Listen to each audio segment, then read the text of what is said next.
Hello and welcome to this special edition of Fair and Square. In this show, we square up and square with famous personalities. It is exactly 28 years since the Congress government of Mrs. Indira Gandhi at the centre called out the army to evict Sant Jarnail Singh Bhindranwale and his armed comrades from the Golden Temple complex. The man handpicked for a very difficult and sensitive army operation, codenamed Operation Blue Star, was Lieutenant General Kuldeep Singh Barad, then a Major General, and also referred to as Bulbul Barad by his friends. Lieutenant General Barad, who leads a retired life in Mumbai now, is a highly distinguished officer who is also highly controversial. With the benefit of 28 years of hindsight, how does Lieutenant General Barad feel about Operation Blue Star, which led to large-scale bloodshed in the Golden Temple complex? Does he think this bloodshed could have been prevented? Does he have any regrets about the excesses the army committed under his charge? Was he caught between his loyalty and commitment to the army on one hand and his religion as a Sikh who had to literally train his guns at his own countrymen and colleagues on the other? We caught up with Lieutenant General Barad in Mumbai a few days ago to find out. General Barad, thank you very much for talking to us. But tell me, when I sought this interview, why were you reluctant to talk about Operation Blue Star? Each time I come up on the media and speak about Blue Star, I sort of reopen a lot of wounds of many people. So I would rather stay out of the limelight as much as possible. General Barad, you came from a very distinguished military family. Your father, Major General Digambara Singh Barad, he rose to that rank when you didn't have very many people, very many Indians in that rank. So was a military career a natural choice for you? Yeah, it was. We were two brothers. We grew up seeing our father, and we found it was a very honorable profession.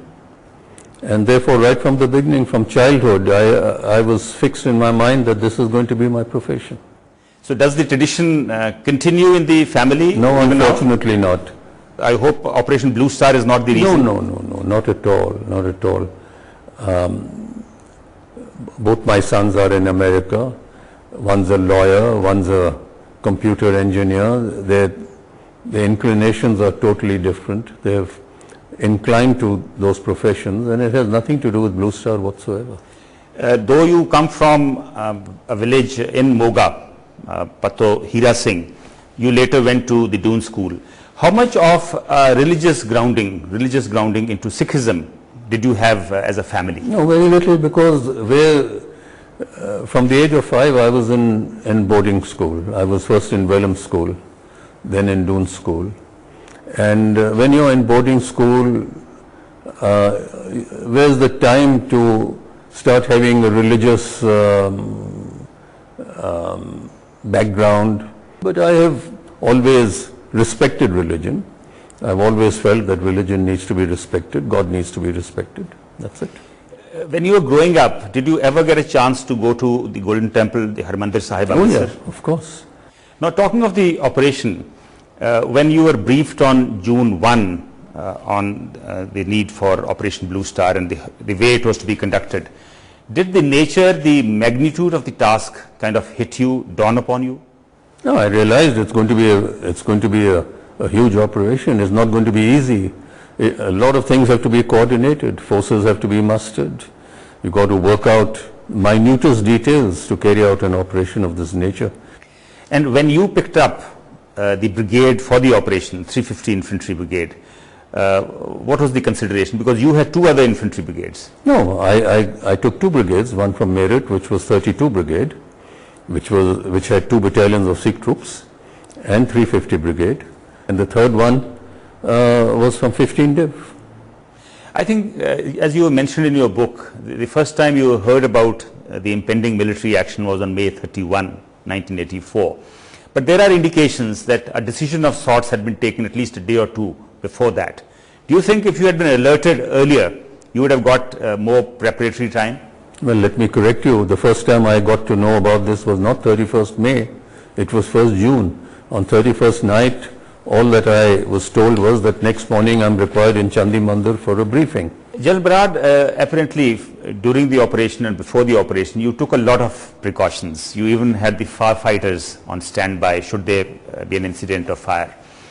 Where do you think, as the operation progressed, things started going wrong, as one would say? One took all the precautions, as you rightly say. We had firefighters, we had everything. The initial phase was to put our commandos through the Sarovar into Harmandir Sahib to get Harmandir Sahib intact, because there was a great fear that the militants would try to blow up Harmandir Sahib and put the blame on the army, and that would be terrible. But as soon as they entered the complex of the Golden Temple, they came under such heavy fire that there was no question of going into the Sarovar and going towards Harmandir Sahib, and that's when we realized that plans have to be modified. So was this operation that you just talked about, the plan to secure the Harmandir Sahib, a part of Operation Blue Star? Yeah, you can call it Op Metal. It's a part of Operation Blue Star. The idea was to secure Harmandir Sahib intact with no damage to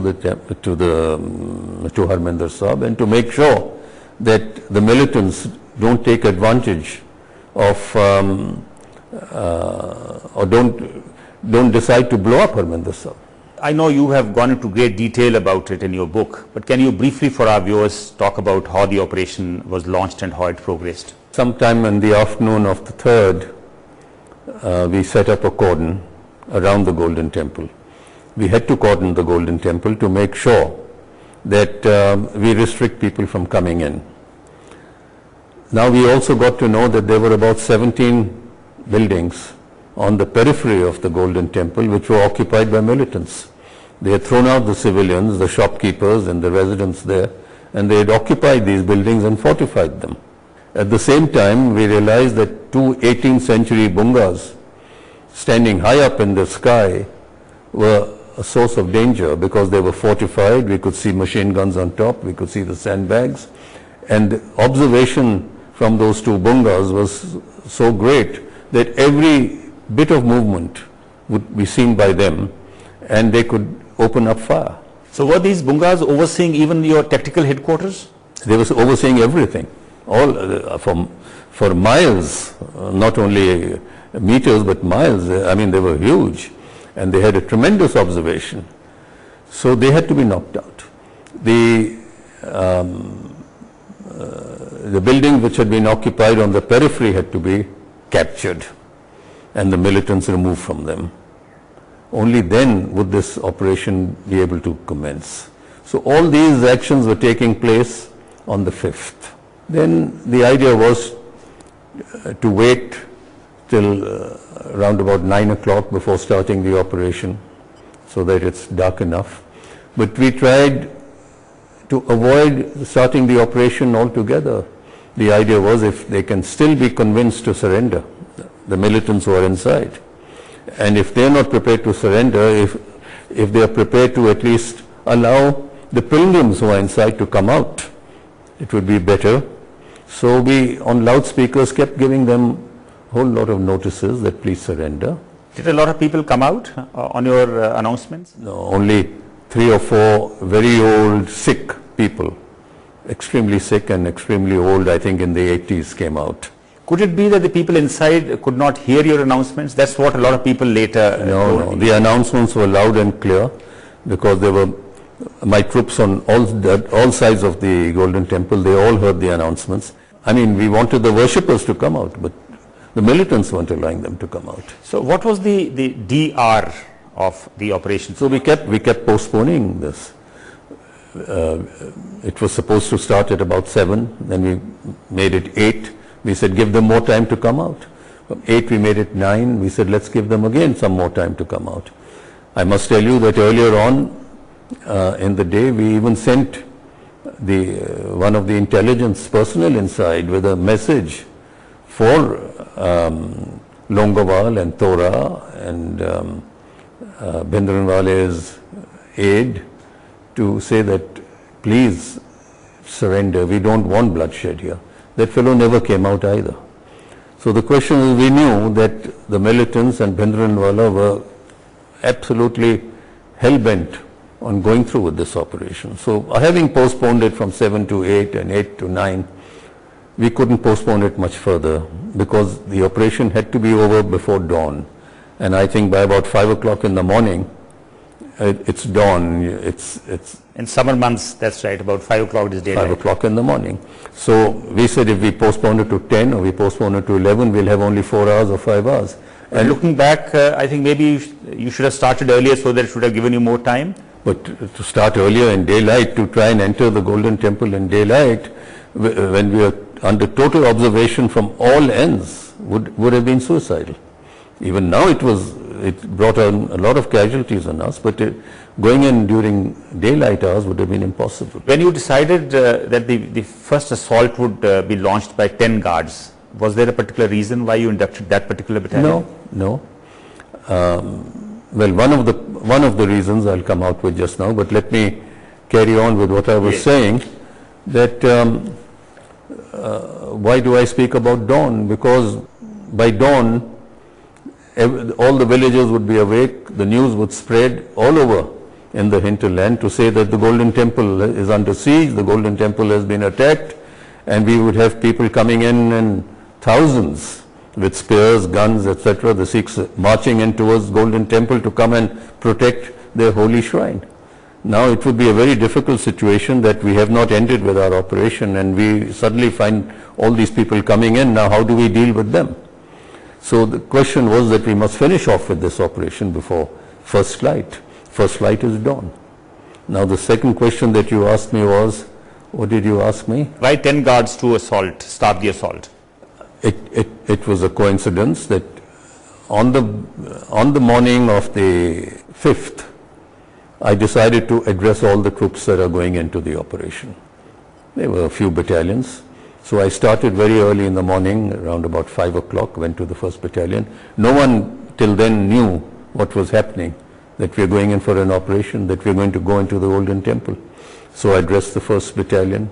And I said to them, I said, if there's anyone, this is why we are going in. The Golden Temple has been besieged with armed militants.